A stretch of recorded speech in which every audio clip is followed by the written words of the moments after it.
Bridezillas who couldn't keep their expectations normal. Today we're diving into some crazy stories with the wildest demands you can imagine. $1,000 bills, weight loss ultimatums, and even refund requests. These brides are on another level. Let's go.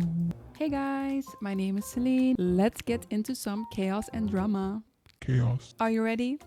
Let's dive straight into it. Let's dive in. Stepping down as maid of honor, then hit with a $1,000 request. Let's unpack this Bridezilla logic. I was asked to be the maid of honor for my friend's destination wedding this winter. The tiny backstory is that we were at one time close, but have grown very distant over the years due to work and physical distance. I initially obliged, as I still wanted to be part of her day. As I shared in my previous post that there were multiple red flags from the beginning that I should have listened to. Okay, which previous post? Because it doesn't say this is an update. Let me see if I can find it. So it's called No +1 for Destination Wedding. I am wondering if I'm out of line here, but I'm feeling hurt and sort of used by a close friend who is not allowing +1s at her destination wedding and expecting a lot of assistance. For some context, I am the maid of honor and I am expected to fly in a couple of days early to help with pickups and make floral arrangements. I am also expected to contribute the splitting costs of the Airbnb for all of the out-of-town guests, as well as my own travel. You cannot be for real.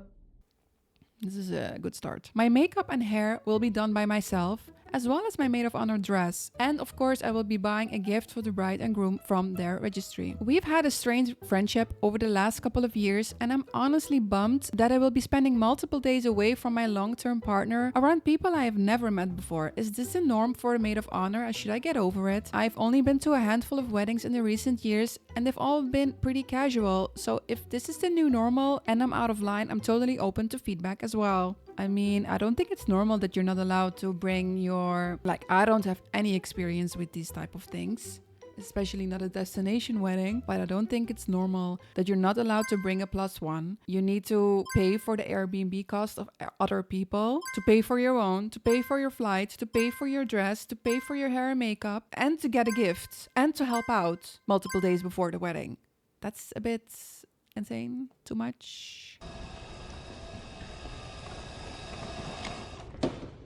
How about new? New normal or not, I'd be politely recusing myself from the situation. That's asking a lot within the bounds of a strained friendship. Yes, I even forgot about that. You're not even best friends at the moment. You were friends and you're a bit estranged. So that's a whole lot to ask from your best friend, let alone someone you're not best friends anymore with. Okay, so OP says also in the comments, all these comments are helping me see that more clearly. Thank you for pointing that out. Okay, so we're not gonna go through the other comments. This was just a backstory for the initial story. Okay, let's go back. Indeed, there were some red flags in the previous posts and you didn't listen to it. Oh no, I understand now, because you said from the beginning, as I shared in my previous post, that there were multiple red flags from the beginning and that I should have listened to. Oh no, you didn't listen.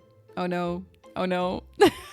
Okay, so we are now about 3 months away and I approached my job to ask for the time off. I was told that it would be a difficult season for me to leave town and I would risk jeopardizing my place within this relatively new job I have. I told my friend the news and I was hoping for more understanding, but let me guess, you didn't get any of it. As I cannot justify risking my job to be at her wedding as much as I would have loved to be there, I offered to pay for any reasonable cost that I might be on the line for, as well as support her in the planning up until the day she leaves. That is still super nice. She said she understood as long as I could switch into a position at her bachelorette party.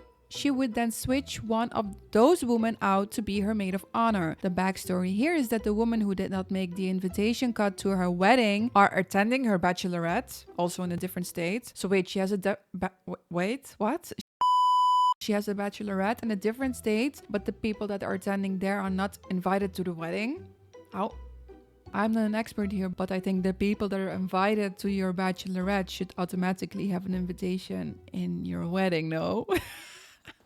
She didn't make the cut. Wow. I said yes. Oh no. Again, probably not the best move, but the guilt of not being at her wedding was really eating at me. And the next day was hit with an update on the early $1,100 hotel festivities pricing per bachelorette guest. I told her this is very out of budget right now, and she lashed out at me for abandoning her on her wedding and now trying to back out of the alternative option, questioning if I even want to be her friend anymore at all. I'm genuinely at loss for words, and I just want to get through the next few months with as little financial and emotional damage as possible. She said, No one understands financial stress more than me right now with this wedding. I am reflecting and genuinely wondering if I am being unreasonable in not wanting to throw massive amounts of money and time into this.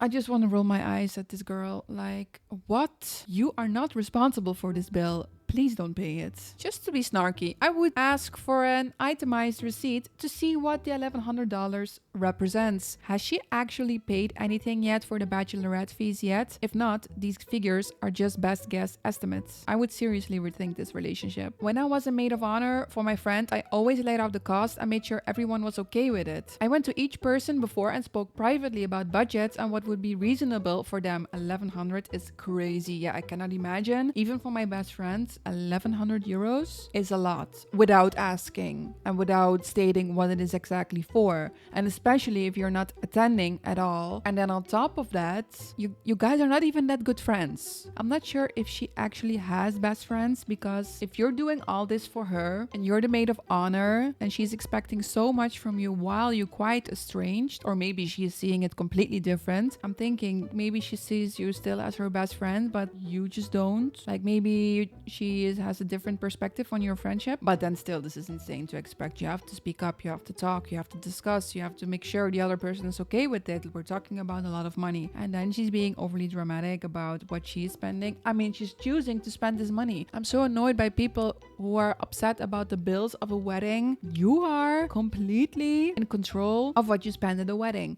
Take responsibility for your own actions. How much you want to spend on anything, food, venue, florals, whatever. So how can you be frustrated that it's costing you too much? You chose this. Nobody's forcing you to have a big, fat, expensive wedding. 100% agree to this. Any bill that big needs to be itemized and needs a receipt.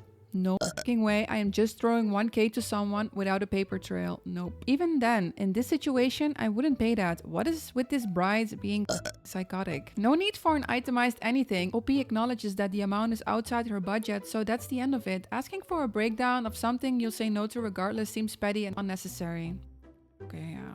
I get it. Doesn't sound like you would be losing much if you just walked away. I mean, if she went on the trip, she would be responsible for the bill. But yeah, and then again, maybe it's also OP's fault not asking for the exact price point of everything. Pull out of the wedding altogether. Friends don't rip their friends off. Do not pay anything. You're giving her enough time to reorganize her plans. 3 months. Seriously, rethink whether this is a real friend worth keeping in your life. This is not a friend. She's maybe Delulu thinking that you're her best friend, but no. Imagine being told, hit the gym, or else you're out of the wedding. Bridezilla demanded bridesmaids lose weight to fit her aesthetic, then invited half of us. My cousin is getting married and we're all really excited, until she sent a group message saying we need to fit a certain aesthetic and gave us 3 months to get in shape. Oh, no, no, no, no. Some of the girls pushed back and she uninvited them from the bridal party. She is now saying that she can't have overweight bridesmaids ruining the vibe. Stop it. Get some help. It's gotten so toxic that I don't even want to attend the wedding. Oh god, I don't even have. What are you supposed to say to this? Like, audacity, insane, bridezilla, nuts, toxic. I'd be sending that text message from your cousin to the family group and say, if you're wondering why I'm not attending the wedding, it's because I'm going to ruin cousin's vibe with my weight. The bridesmaids should all not go to the wedding and instead should hold a pizza party together on the day of the wedding, then post the pictures all over social media. On the verge of dropping out of this wedding because of a demanding bride. My friend 28 female seems entitled to all of my time, energy and resources for her wedding and related events. I 27 female got married earlier this year and my friend, let's call her Emily, was my maid of honor. She asked me to be her maid of honor for her wedding in the fall. First the bachelorette. I put months of time, thought and money into planning of this weekend, and the bride plus bridesmaids loved the ideas. The 2 other bridesmaids, both 30 female, are also married, and Emily was irritated with one of them for coming a bit late and not being Excited enough for her. She drove 6 hours to be there and made a very quick stop to see family on the way. That's why she was irritated. We had a packed, fun weekend full of activities. On the last morning of the bachelorette, I got sick, and Emily said, So I guess this means we cannot go to the museum?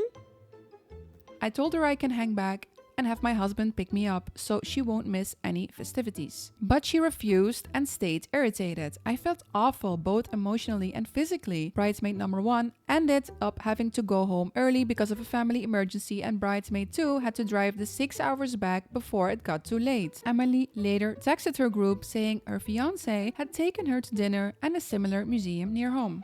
Okay. But she wanted a complete do-over of the bachelorette since we couldn't finish the trip the way she wanted. Excuse me. She chose a date and expected all of us to come and drop more money to attend her do-over, but all 3 of us already had plans that day. Cue more guilt-tripping and saying that She had to give up the last half of her bachelorette, and this is the least we can do for her. oh my god. During all of this, my husband sustained a pretty serious injury, leaving me to do a lot of caretaking while he recovers. Emily said that because of my life stuff, she was upset that she wasn't getting all of me and that she felt so alone because I was too busy. There's definitely more, but my brain is mush. I know the feeling. I want more. Honestly, she doesn't get all of you because you are a person with your own needs, a spouse, an employee, a family member. Being a maid of honor does not mean being obliged to spend tons of money and time. It is not okay for the bride to hold the maid of honor hostage. She wants all of you. Everyone has their own lives, jobs, and families. Is she supposed to be? With friends like this, who needs enemies? She has zero compassion and seems utterly selfish. Do you really want and need that in your life? Seems entitled after wanting a bachelorette do-over. Is she not aware that you can make perfect plans, but life happens? Yes, indeed. I know the bridesmaids should have planned all of their emergencies for the next weekend. I am currently planning my own wedding and I just truly don't understand how people feel entitled to everyone's attention and money. For months, if not years leading up to the wedding, I always keep this in mind. This is the biggest day of your life, not everyone else's. Any effort your loved ones make to celebrate you is plenty. Everyone should be having fun and not stretch beyond their means. This is said perfectly. Imagine Bridezilla is asking for a refund 2 months after the wedding has passed. Bridezilla wanted a refund from all vendors and services months after the wedding. I am currently finishing up a commission of hand-painted wedding signs for a friend of a friend. So far, the bride-to-be has been super lovely and very understanding of some issues faced along the way. As a background, I'm really good at what I do, but I'm not a trained professional. I am very open and honest with this. I also suffer from nerve damage in my upper back, neck, and left shoulder, plus frequently get RSI, repetitive strain injury. So small tiny texts in print style font can be difficult to accomplish, something I'm also honest about. If you want a print style text, it will not be 100% perfect and look like it has been printed. Okay, at least you're honest about it, so people can make up their mind themselves. Anyways, a few years ago, I was commissioned by a co-worker to paint 2 large signs for her daughter's wedding. She wanted print-only text. I explained how it wouldn't be 100% perfect, but she said she was fine with it. Let me guess, she wasn't fine with it. That it gave it that handmade feel. About 35 hours later and a lot of physical pain, the signs are completed. I don't know, it's just a lot. She's happy with them, gushing over them when I delivered them in person. The signs were completed, delivered, paid for, $200 including canvases and paint, with 2 months left until the wedding. The big day comes and goes. I see photos from my co-worker. The signs looked beautiful, as did the whole day. About 6 weeks later, I get a message from the new bride, stating she had noticed imperfections in the signs. Some of the letters were slightly uneven or bigger than others. She agreed it wasn't too noticeable, but others had apparently commented on it. She was requesting a partial refund of $100. Wow. You're cheap! So I explained that to give her a refund meant I'd be only paid $30 for my work. $30 for 35 hours of work and physical pain. She had 2 months to tell me she was unhappy, but didn't. That she herself loved the signs. I also reminded her of our earlier communication. Because of the style of font she chose, it would not be perfect, and she was aware of this. I also denied her refund. Good for you. She blocked me, and I thought that was it. Until a few days later, when I received notification from my bank, she had requested a chargeback. Wow. This was easily disputed with the screenshots of our conversation and the photos of our actual signs. Her chargeback was denied.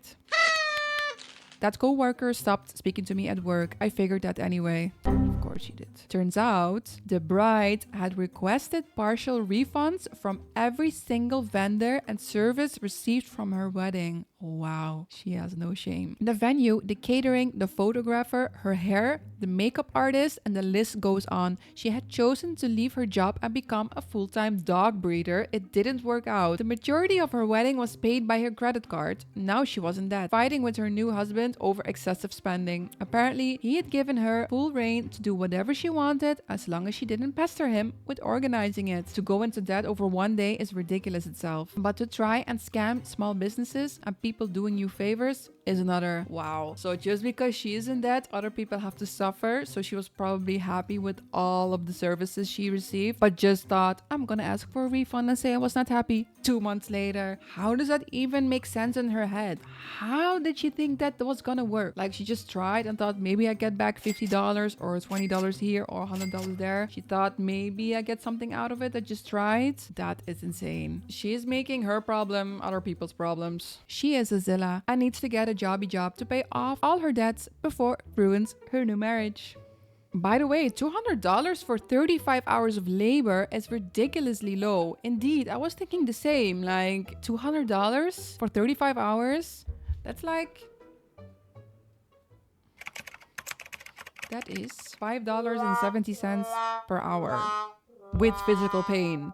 Value your work and skills and stop diminishing yourself by repeating that you're not a professional. Who says experience, professionalism, and talent are what determines whether or not you're professional? Yes, I agree. Calculate that at $130 for 35 hours of work, keeping in mind that the rest went probably to materials. So basically, $3.72 an hour. OP, your time and aching joints are worth so much more than that. Again, someone who didn't check their finances, planned a big wedding, now they're in debt, they cannot pay off the wedding, and now they're asking money back for people that they deserve what they've been paid. Why nobody can keep their finances in order? Planning a wedding. And I think husbands should be involved who are paying for this or giving out their credit cards, because some women, they cannot handle themselves. They just keep on spending and do not think that they ever need to pay for it. Don't spend it if you can't pay it. Oh, everybody's so nice. $200 for 35 hours of work is ridiculously cheap. Please seriously consider your pricing. Yeah, she's underselling herself. She's underestimating herself. Opie posted a picture of the sign. It's beautiful. It's very nice. She did it with hands. Okay, I can see when you check the part of welcome to the, I see some imperfections in the size of the letters. But she did it with hand. She said that this would probably look like it. She warned everyone. Wow, I love it. I think the font of the wedding is better. You're better at it, but still, it's handmade. It's super nice and cute. I love it. And super cheap, indeed. Okay, that was enough Bridezillas for today. And which one do you think was the worst or was the most demanding? Check out my other Reddit drama videos and hit subscribe for the next meltdown. Bye. Bye.